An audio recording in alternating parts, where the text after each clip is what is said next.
There is no denying the fact that poor and developing countries need more support and time to tackle the climate crisis.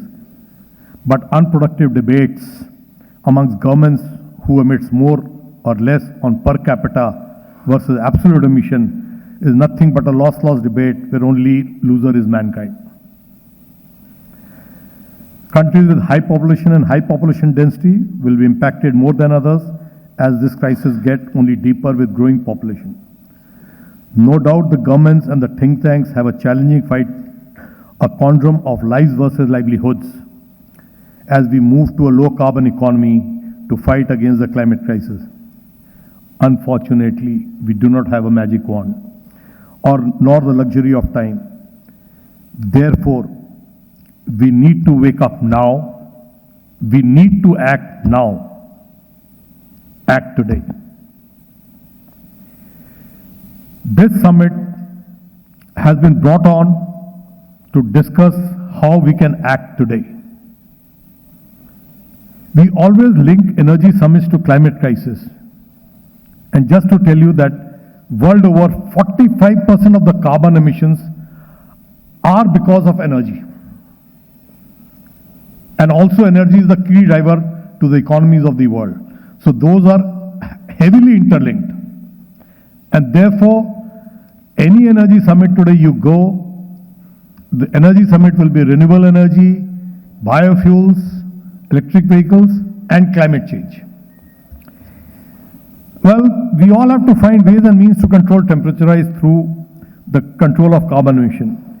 India happens to be in line to be impacted more on account of above reasons. India stands at crossroads.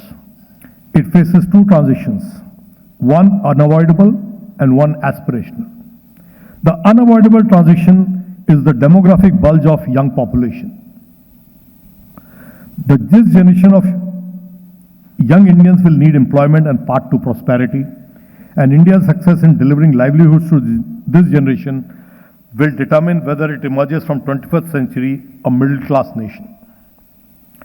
The aspirational transition, meanwhile, is urbanization and formalization.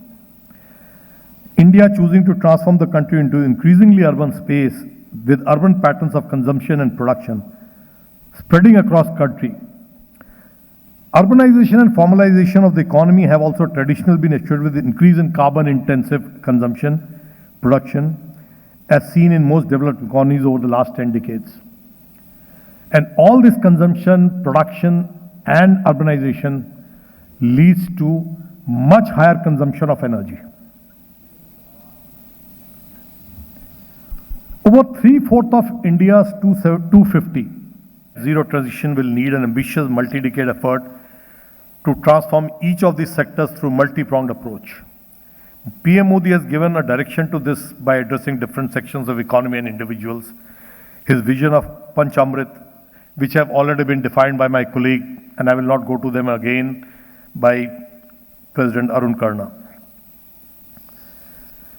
During India's G20 leadership, PM announced an alliance of countries for biofuels, a first of its kind, which would go a long way in decarbonizing of the transport sector. As also, government has announced a 30% EV population by 2030 in India.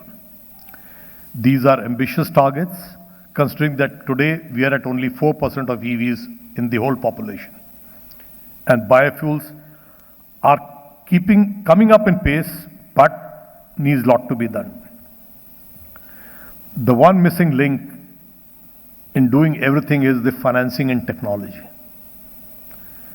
We can set good targets, but everything needs money. India would need around $300 billion by 2030 to achieve goals of decarbonization. This would require international support and collaboration from developed nations. Indo-US energy partnerships in context will play an important role, where commitment to common cause of climate change will be crucial in defining. Two areas of Indo-US cooperation in energy sector would be natural gas supply and technology cooperation, and more specific in small SMR nuclear reactors. SMR in future will play a significant role in combining with RE power to eliminate the thermal power in times to come. And here, the Indo-US collaboration could have a path-defining collaboration. Today's summit will discuss and debate on the above directions provided by Honorable PM and the many other actions which we as a country, industry and individuals will take to transform India to a developed economy and simultaneously a low carbon economy. The above targets are steep and therefore innovative approach would see us through as a country. We always talk about industry, NGOs, cooperation, governments, but we don't talk of individuals who are equally responsible for the carbon emissions, equally responsible for consuming energy at times which is way beyond their needs. Even though an individual action and environment are not part of the agenda or focus of this summit, but I request all to see how we can adopt and support our lifestyle of environment which was given to us by our Honorable PM. To have a measurable and a scalable behavior change, solutions that can drive climate-friendly behaviors among individuals, communities, and organizations. We can all talk about and do it, but I think so that it is time to wake up. I would like to end this and dedicate the summit to all of you with just 4 lines. And I'll speak in Hindi for these 4 lines. Pardon me for speaking in Hindi. I'll try to translate it later. वक्त कम है, जितना दम है लगा दो. वक्त कम है, जितना दम है लगा दो. कुछ को मैं जगाता हूं, कुछ को तुम जगा दो. For my honorable guests, what I'm trying to say is that we have very little time, so we have to put all our force behind it. I will wake up some people, you wake up some. Thank you, and I wish everybody a fruitful summit, and we plan to submit a white paper post-summit on the deliberations. Thank you so much, and I welcome you all to the summit. Judgment, it says that yes, environmental issues are very, very important. Steps have to be taken, but at the same time, you cannot ignore or bypass, you see, the economic development. Therefore, that sort of a balance has to be struck in the form of sustainable developments. Both things have to go together. That is, challenge to meet the climate change and also to ensure that countries like India, they continue on the path of economic development. And I'm sure United States and India are going to collaborate in this venture. It is not an Indo-US venture actually. It is a global venture.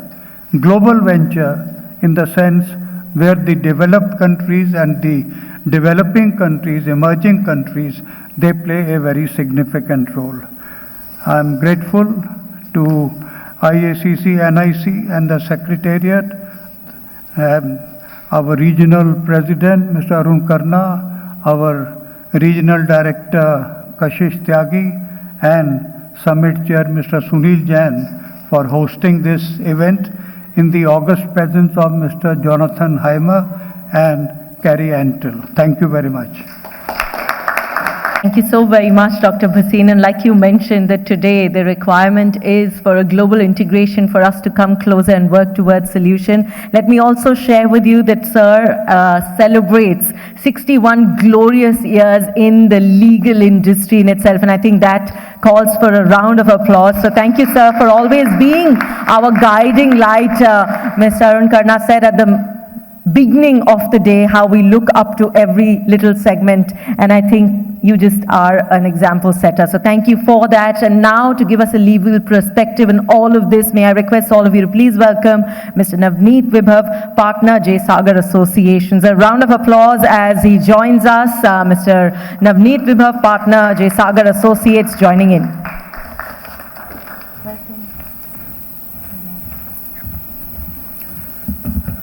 Good morning, ladies and gentlemen, and it's an honor and a privilege to be here. I'm of course filling in for my colleague, Mr. Amit Kapoor, who's been caught up in a couple of court matters this morning. So I apologize on his behalf. And in the 5 or 6 minutes that I have, what I'll actually try and do is, of course, I've had this, this honor and a privilege to stand before people who are extremely, extremely experienced and experts in this sector. But I thought, as someone who's been, a student of environment, climate change, and also been a practitioner for quite some time, I think I'll bring a slightly different perspective to the conversation this morning. And I thought, when Mr. Kapoor actually late last evening asked me to fill in for him, I very diligently actually had prepared a set of slides, and I thought I'll go through the PowerPoint presentation and stuff. But I realized that, in the 5 minutes that I have, and considering I've had very eminent people speak before me who've actually kind of taken us through what the Indian government is actually doing and what is it that we all need to do, I thought I'll bring in a slightly different perspective. So before that, let me just quickly kind of so of course, when we're talking about, our India's climate commitment, we're clearly talking about, cutting down the emissions by a certain year. We're talking about a whole lot of renewable energy, creating carbon sinks, ensuring that we actually live up to our climate change or climate commitments. I also thought I'll just put in some of the achievements that India has had, and quite a few in terms of, what we're trying to do, be it in terms of reducing the emissions intensity, creating additional carbon sinks, the kind of renewable energy capacity that we have installed over the last few years, solar capacity, the kind of collaborations we've had with respect to, solar energy and all of that. So very quickly, I thought, so of course, these are all, I'll just quickly run through what I wanted to talk about and then come on to, so we've had these, regulations coming in very recently in the last 12 to 14 months. We've had, regulations with respect to open access for green energy. We've had the PM Surya Ghar Muft Bijli Yojana, the interstate transmission charges waiver, the national green hydrogen mission. There is a lot of focus on green hydrogen and stuff. We've had the renewable purchase obligation in the past. Now we have something in the form of a draft renewable generation obligation. So and then of course the production linked incentive schemes when it comes to climate financing. We've had the green credit program, the carbon credit trading scheme, the framework for voluntary carbon market in agriculture, the draft environment audit notification. So there is a whole lot of initiatives which have been taken when it comes to climate financing. There are a whole lot of schemes which the government is actually coming up with when it comes to ensuring that we have a smooth transition when it comes to climate change. And we've of course had this draft disclosure framework on climate-related financial risks. Union budget, of course, spoke about having climate finance, taxonomy, which is something we've been talking about again and again.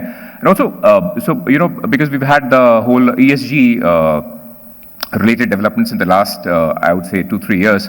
Last year, of course, was a mandatory year for BRSR reporting. And if you talk about climate change, especially, I think if you see the BRSR framework also, there is a whole lot of, there are a whole lot of sections where you actually talk about emissions and a whole lot of things.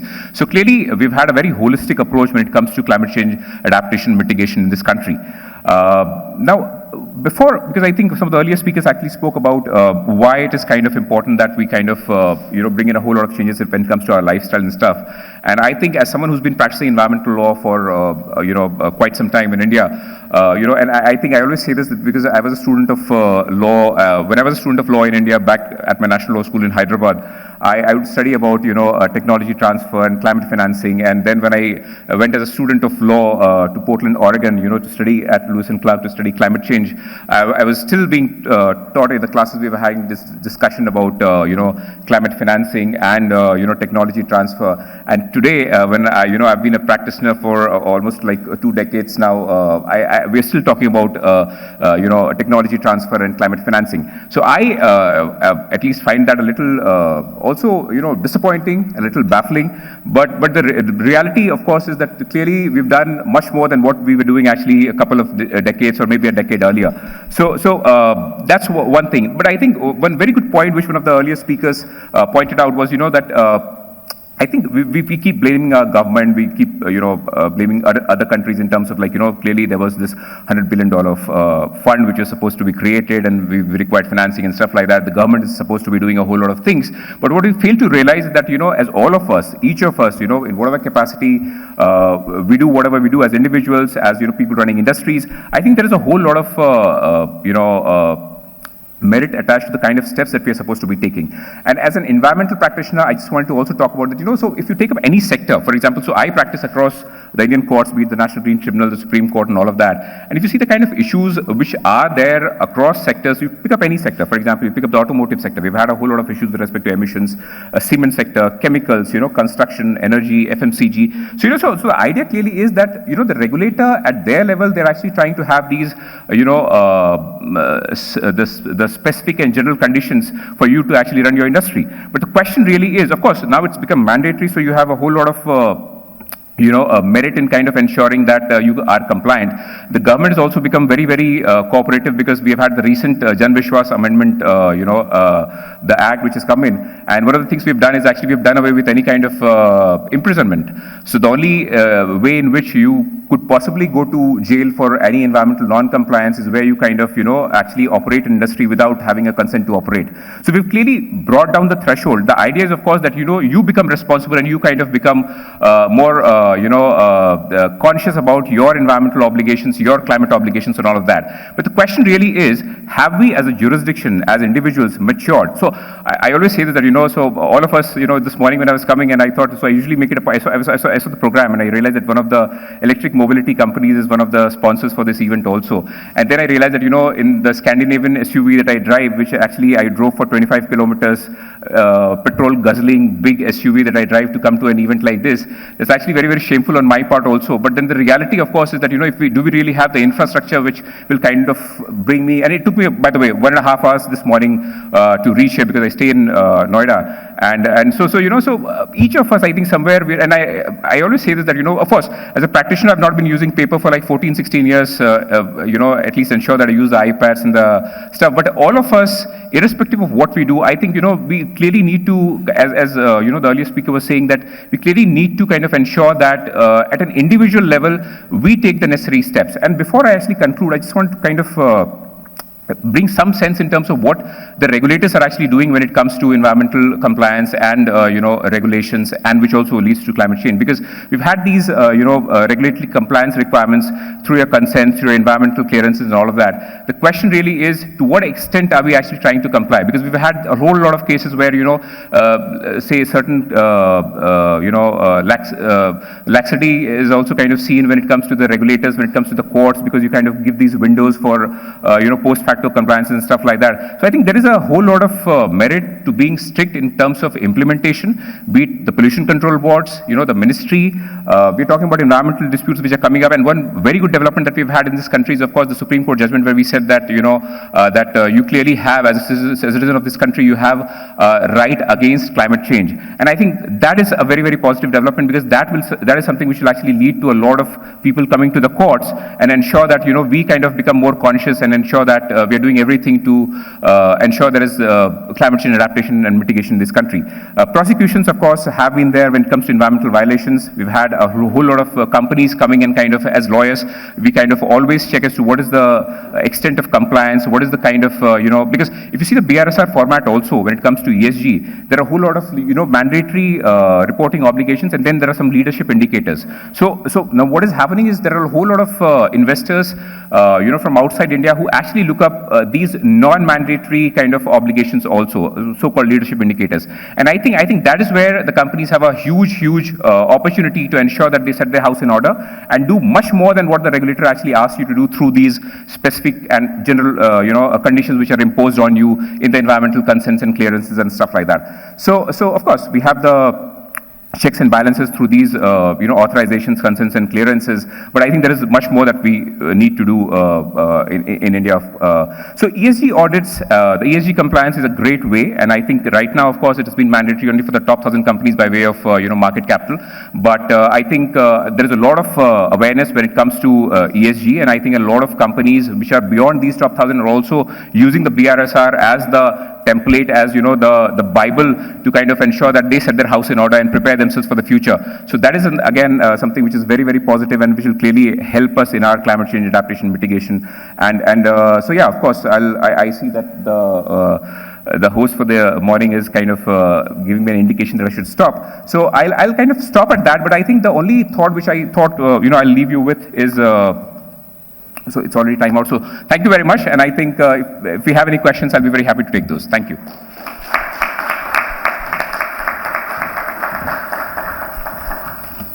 So the only indication was sweet smiles, but very kind of you. Thank you for running us through. And of course, those of you who'd like to take this offline are most welcome to do so later after the inaugural segment. And for now, may I request all of you to please extend a very warm welcome to our keynote speaker. We are honored and privileged to have amongst us 𝗙cie 𝗵𝗵𝗁 IAS, former Secretary, MNRE, Government of India, and the founding DG of International Solar Alliances, somebody who has played a pivotal role in the renewable energy sector of the country and has also received the Indian Prime Minister's Award for Excellence in Public Administration. A round of applause for someone who's added so much value to the RE sector. Friends on the dais and all of you here. Prime Minister used to tell an anecdote in quite a few meetings, and that was a rule called 85:10:5. Now, what it meant was that when you study individuals or institutions or ideas, 80% of those institutions, ideas, individuals are routine in nature. They come, they work, they go. 10% of them believe in reforms. They change things to the extent possible. And 5% are transformative. They change things for all time to come. I would put Indo-American Chamber of Commerce in that 5%. And I have come here earlier twice when I was secretary and before. And about USAID also in my 44 years, I have found this organization, is one that always focuses on the future. Quite a few projects you had with them, and in each project you'll find they deal with new ideas, which is very good. With this, I go back to a university called Carleton in Ottawa, where I was a student for 4 years, and I was studying about environment, of course. We had a professor, he was teaching us about environmental communication. To save environment, to improve environment, how do we talk to each other? How do individuals talk to each other? How do institutions talk to each other? And how do ideas are exchanged? And he told an anecdote, a very funny one. The name of the anecdote is called 50-50. 50:50. And this professor had gone to a Latin American country where he read this name of the shop, 50-50, so obviously he wanted to know what is 50-50. He walked in and asked the gentleman, what is this 50-50? The shop owner said, sir, I'm a very innovative person. So right now I have a startup dealing with a type of meat, 50-50, and this meat is a mix of horse meat and chicken. And of course some vitamins have been added and all that. So professor said, why don't you give me 1 kilo? The professor buys, goes home, cooks, eats, and there was no smell of chicken. He was upset. Next day he goes to the shop and says, look, didn't you tell me a lie? You told me 50-50. I thought you had 50% chicken and 50% horse meat, but there is no trace of chicken. The fellow paused, looked a little puzzled. He said, sir, I never tell a lie. I took 1 big horse and a big chicken, and I thoroughly mixed it. That is my 50-50. The professor would say this is very critical, and particularly things like climate, where we are talking about climate communication. What you speak and what others understand, and what others speak and what we understand. Those are very critical when the time is not really left anymore, when the time is short. We have to really work very hard. I'm not going to bore you with PPTs, because there's a PPT menace. Everybody everywhere is using PPTs. So, but from this anecdote, it's critical that some Indo-American Chamber of Commerce brings out what both countries can learn from each other in these critical times. Both of us have been very close. USA India. But there are institutions, there are individuals and ideas in both countries where we can still learn a lot. Recently, I was in New Jersey and my son works in a law firm. He said, do you know there is something called Climate Alliance in USA? I didn't know. And I said, what is that? He said, okay, this is a platform that brings all governors of the provinces together and hosted by UN Foundation. I said, so what is new thing this? He said, this brings, this involves the provinces as a stakeholder. And they meet every year and decide what type of environmental budget, climate budget they will have, what type of experiences they can exchange among the provinces.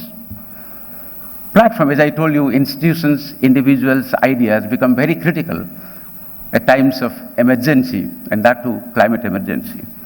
Because how we exchange, how we communicate, how we bring ideas to institutions, institutions to individuals, within countries, between countries, that is critical. Because if we look at India, 2030,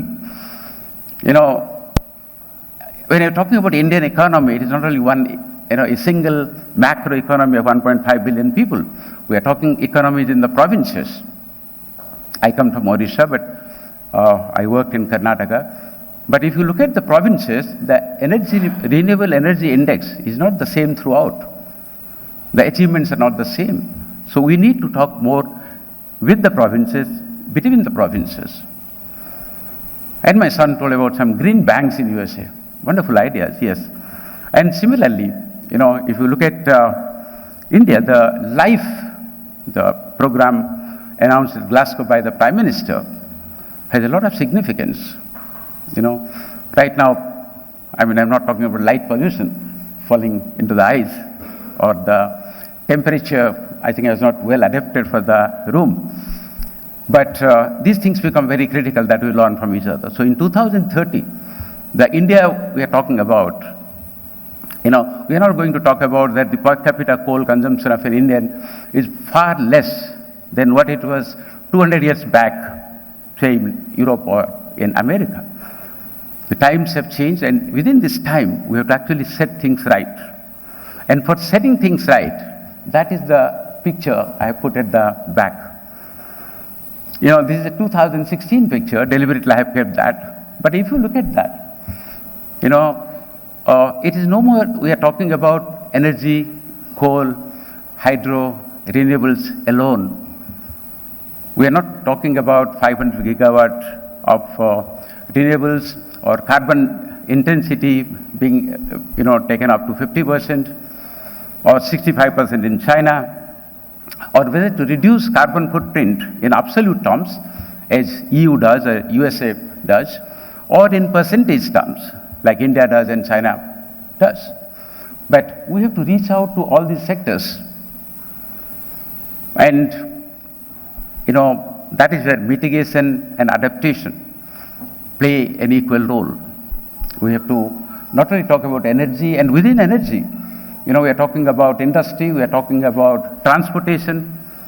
In the transportation, we are talking about shipping, about aviation. Look at the vastness of things that we have to reach out by 2030. And to reach that out, to decarbonize the whole thing, to keep the global mean temperature below 1.5 degrees Celsius, it's very critical that we have a good strategy. And in this connection, the most important thing that India has done is that in April 2024, they formed 6 working groups called interministerial working groups. And I wish Indo-American Chamber of Commerce takes up another workshop like this post-October, when these 6 working groups submit their reports. And I'm sure this will be uploaded somewhere for public consultation. But Group 1 talks about macro implications of transition. Group 2 talks about sectoral analysis in a 2030 India. Transport, industry, buildings, agriculture, power sector, taken from this graph, the various sectors. And the working group 3 talks about climate finance, which is very critical. India needs $2.5 trillion by 2030 to decarbonize the entire economy. And the working group 4 talks about research and development, about domestic manufacturing, supply chains, and critical minerals. Similarly, working group 5 talks about social aspects of energy transition. I come from Odisha, and the coal plays an important role, and the way I see renewable energy in Karnataka, which is my Kerala state, is entirely different from the state I was born.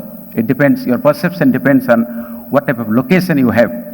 And I remember in renewable energy ministry, we used to talk about grid parity, kerosene parity, and zero cost.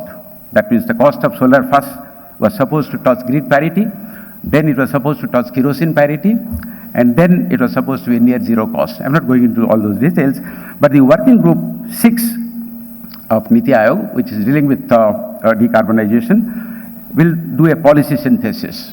October is the deadline. And these reports are going to be very critical to define India and the Indian economy of 2030.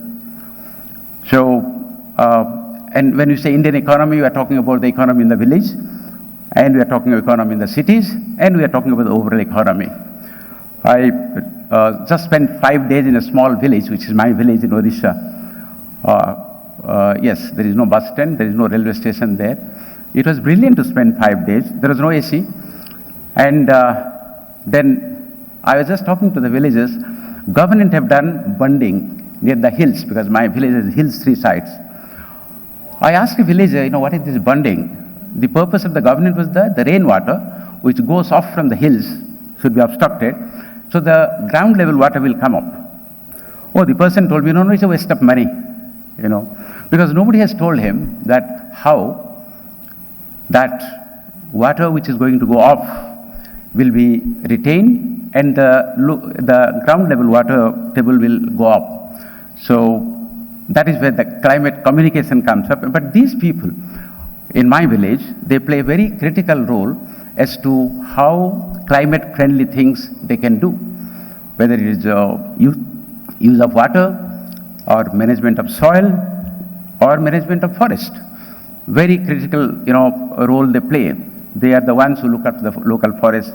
They are the ones who look after the local soil. They are the ones who look after the local water. So that is why in the 2030, if we want to decarbonize Indian economy, A, we have to have climate communication with all stakeholders, and B, that graph. We have to reach out the nook and corner of the economy, broadly these sectors, and to that the right steps have been taken. The work committees, the interministerial committees, will actually come out with a cost-benefit analysis of climate change, the transition, the net zero economy. And I wish by 2030, of course, any conference that we would do, we have to give a self-declaration that this is a net zero conference. Thank you.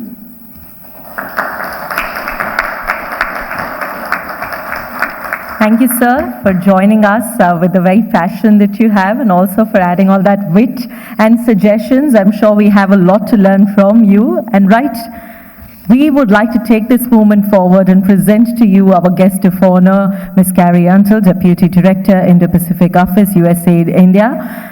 She's someone and her team who truly work and facilitate the deployment of renewable energy through its various partnerships to accelerate clean energy programs, through the various initiatives, and also working with the Government of India to help in various sectors and industries, also in achieving the goal of shifting the power sector and creating a change. May I request all of you to please put your hands together as I present to you Ms. 𝗂𝗪. Namaskar and good morning, everyone. And thank you, Mr. Arun Khanna, Mr. Sunil Jain, Dr. Lalit Basin, Ms. 𝗂𝗪𝗪 Tyagi, and the entire IACC team for your leadership and for convening all of us together today for this important discussion. I'm really honored to be here on behalf of USAID. And I believe many of you are aware that for more than 7 decades, USAID has been engaged in collaboration with the Indian government to tackle India's development challenges. The incredible transformation that India has achieved through this collaboration over the last many decades across nearly every sector has uplifted the lives of countless millions of Indians.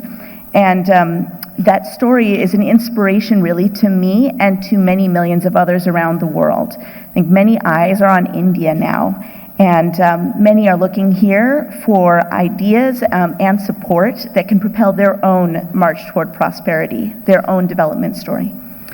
In the past, USAID and India collaborated to fuel India's green revolution, improve public health and education, and lay the foundation for inclusive and sustainable economic growth here. Today, the United States partners with the Indian public and private sectors to accelerate the achievement of sustainable development goals within India and also worldwide. We understand the innovations, investments, and ideas made in India can transform our whole world for the better.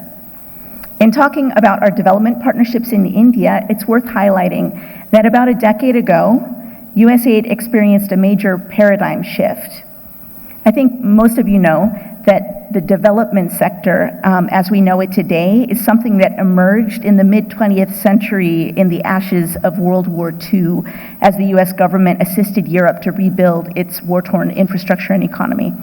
And in those earliest decades of USAID's mandate, the private sector was often a beneficiary of development assistance. But then gradually, over the past 4 decades, development agencies increasingly sought to find ways to collaborate with the private sector to achieve development goals, and particularly through their corporate social responsibility mandates. However, this collaboration was always kind of marginal relative to the larger traditional investments in development assistance through non-governmental organizations and other partners. But then, about a decade ago, USAID realized that the power and the potential of the private sector to drive achievement of the goals of development agencies in many of the countries where we work is now undeniable. So in the development sector, we like to say that we strive to work ourselves out of a job. When we see the private sector in a country propelling strong economic growth and creating jobs that offer dignity and quality of life, we know that a bright future is on the horizon. And while from the macro view, India is marching toward a bright future, at the micro level, there are still some gaps, that persist and that are leaving some populations and some sectors behind. At the same time, when you look globally, many countries in the region and the world are still aiming to just aspirationally get to where India is now. They hope to follow in India's footsteps to achieve the same development gains that India has achieved. So USAID really firmly believes that collaboration between the Indian private sector and development partners like USAID can enable us to target joint activities that will achieve maximum development impact where it is most needed from a social perspective, while simultaneously advancing private sector priorities from a business perspective. We believe these collaborations are sustainable and they're a win-win. We've seen them work really well all around the world.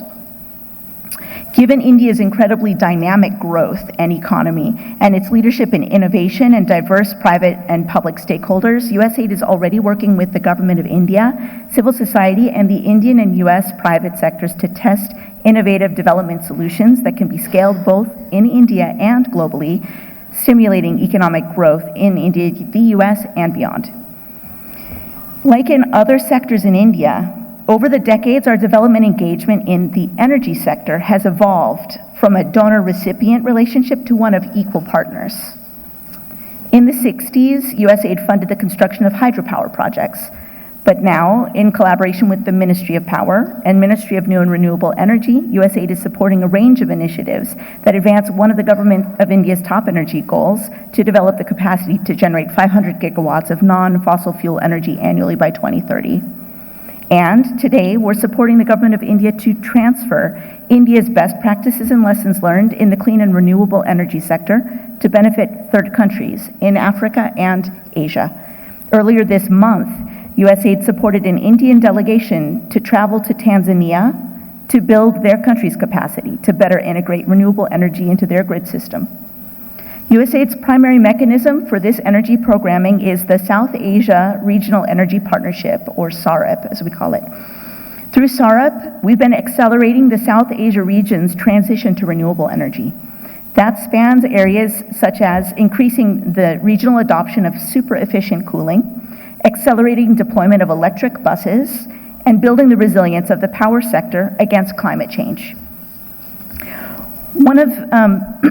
Currently through SAREP, we're collaborating with private sector partners like Tata Power to pilot new energy sector technologies like automated demand response, which will improve load management and increase the operational efficiency of power distribution companies.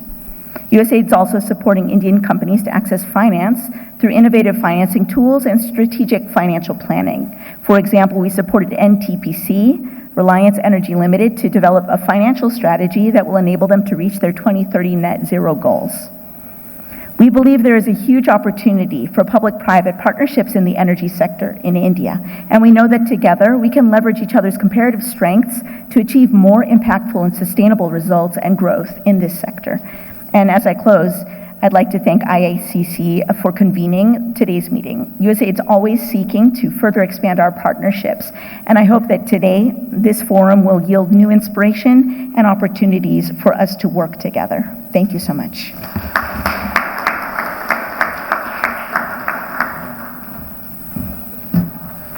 Thank you so very much, ma'am. And like you mentioned, for decades we've been working together and collaborating, and we have a long, long way to go. All credit goes to the partnership. We thank you and your team for your presence and support. And at this moment, we have the privilege of extending a very warm welcome and thanking our chief guest, Mr. Jonathan 𝗵𝗶, Minister Council for Commercial Affairs, U.S. Embassy in New Delhi, India. Please do put your hands together for somebody who we look up to, a recipient of several awards and someone who has worked in various segments across the globe. Thank you. Good morning, everyone. My name is Jonathan 𝗵𝗶. I'm the Minister Counselor for Commercial Affairs at the U.S. Embassy here in New Delhi. It's a true honor for me to be here with you all, such a distinguished group of experts, visionaries, stakeholders. You are all at the forefront of shaping India's energy landscape. The country should be thankful and proud that you are working on such an important issue. I'd like to extend my sincere thanks to the Indo-American Chamber of Commerce for inviting me as the guest of honor at its second Energy Summit on climate change and decarbonization. This is a very important event, and I very much appreciate the invitation. I also like to give my personal appreciation for the warmth that the IACC and its leadership and its staff have extended to me ever since I arrived here 2 years ago. So thank you very much from a personal perspective. As you all know, India is undergoing an extraordinary journey of transformation. This summit is an important part of and contributor to that journey. India's ambitious renewable energy targets, including the goal of achieving 500 gigawatts of installed renewable energy capacity by 2030, underscore the country's goal to be a leader in the world in the clean energy transition. The government's renewable energy targets have also helped attract important investments and accelerated the deployment of clean energy technologies through the country. U.S.-India energy cooperation, which has only deepened in the last 2 decades, has also helped India in its sustainability goals. For example, President Biden and Prime Minister Modi launched the U.S.-India Climate and Clean Energy Agenda 2030 Partnership. Under the partnership, which demonstrates the commitment of both countries to work together to achieve their ambitious climate and clean energy targets and strengthen bilateral collaboration across climate and clean energy, the 2 countries agreed to advance energy security and innovation in 4 pillars: responsible oil and gas, power and energy efficiency, renewable energy, and sustainable growth. As the U.S. government agency that represents the commercial interests of U.S. companies in India, our focus is to help advance U.S. and India commercial engagement. I am fortunate because in India we see so many opportunities for collaboration in the energy segment. For that reason, we have established a strong presence in India with 7 locations. Besides New Delhi, we have offices in Ahmedabad, Bengaluru, Chennai, Hyderabad, Kolkata, and Mumbai. By far, this is our largest single country network anywhere in the world. The United States is a committed partner in India's clean energy journey. Let me repeat that. The United States is a committed partner in India's clean energy journey. From solar and wind power to energy storage and grid modernization, American businesses are actively contributing to India's ambitious goals. Earlier this year, for example, my agency organized the Clean Energy and Environmental Technologies Trade Mission to India, led by Assistant Secretary of Commerce Arun Venkatraman. During their visit, U.S. companies met with Indian companies to explore opportunities in the clean energy space. The companies also participated in roundtable events where they learned about national, state, and local governments' clean energy priorities and presented their technologies, discussed areas for collaboration, and raised challenges for deepening their commercial engagement. As I speak, my team is working on recruiting a delegation of Indian clean energy companies to RE+, North America's largest clean energy trade show, scheduled from September 9th to 12th in California. If you would like to consider joining the U.S. Department of Commerce's delegation, please contact me or my colleague Anisha, if you could raise your hand, Anisha, after the session or at any time. Last but not least, we also facilitate investment connections in the United States through our flagship program and event, Select USA, and its annual summit. This year, the Indian delegation was the largest ever, with more than 230 participants. The impressive size of the delegation from India, which was led by U.S. Ambassador to India, Eric Garcetti, was more than just a number. It was a powerful statement about India's growth and the deepening U.S.-India partnership. I welcome you to reach out to me or anyone in my team if you would like to learn more about how we can assist you and connect with U.S. companies, or if you have any issues in your interactions with the United States. With that, I would like to conclude my remarks by sharing that our partnership is not just about energy, but it's about empowering billions of people in India, the United States, around the world, protecting our entire planet, and building a stronger, more prosperous world. Thank you very much.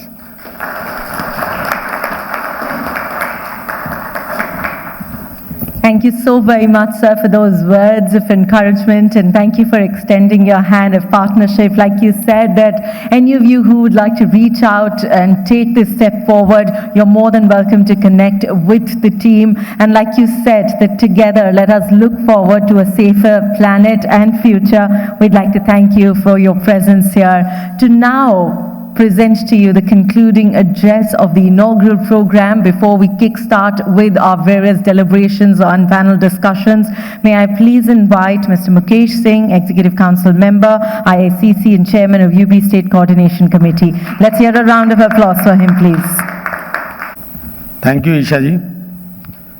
Ladies and gentlemen, distinguished guests, dignitaries on dais, I extend my heartfelt thanks to all the audience here present in the important summit, which has been organized by the great leadership of Dr. Lalit Bhasin, Summit Chair Sunil ji, Regional President Arun ji. Your presence here is the reflection of your commitment, dedication and passion for creating a sustainable and resilient future.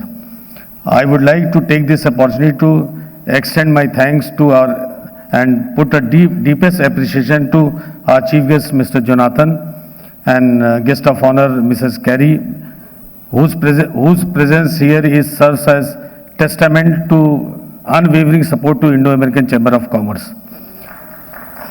My special thanks to Dr. Lalit Bhasin, Mr. Arun Karna and the summit chair, Mr. Sunil Jain, Navneet ji, and Mr. Upen Tripathi.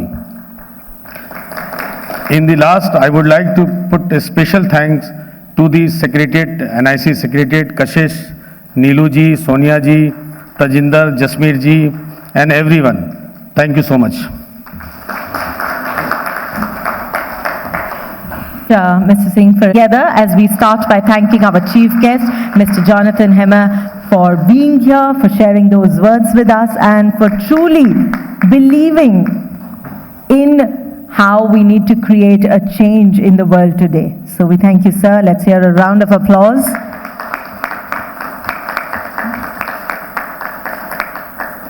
May we now take a moment and thank Ms. 𝗂𝗃𝗹𝗵𝗶 for her presence here, for supporting the thought and for working with the Government of India in creating that change in the energy sector.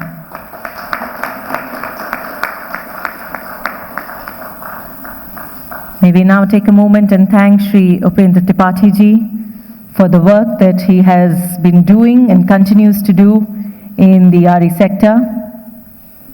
Let's hear a round of applause for Shri Tripathi ji.